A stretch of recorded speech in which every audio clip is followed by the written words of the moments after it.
Hi hello friends, అందరూ ఎలా ఉన్నారు? బాగున్నారా? మీరందరూ బాగుండాలని మనస్ఫూర్తిగా కోరుకుంటున్నానండి. ఈరోజు మన వీడియో వచ్చేసి అంగన్వాడీ పాలతో పాలకోవా అయితే ప్రిపేర్ చేస్తున్నానండి.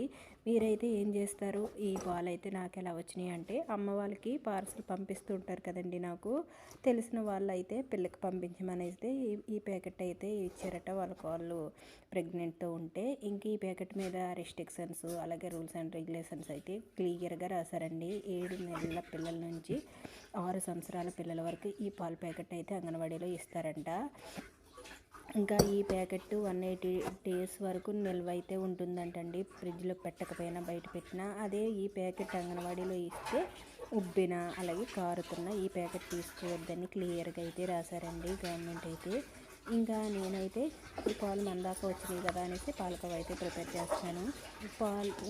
పాలు ఇలాగా అంచులకి అంటుతూ ఉంటుంది కదా మేగడ, ఆ మేగడని తీసుకుంటూ కలుపుకుంటూ ఉండాలండి. కొంచెం టైం టేకింగే, కానీ పాలకోవా అయితే అద్భుతంగా వచ్చింది. నెక్స్ట్ షాట్లో షేర్ చేసుకుంటాను ఎలా వచ్చిందని.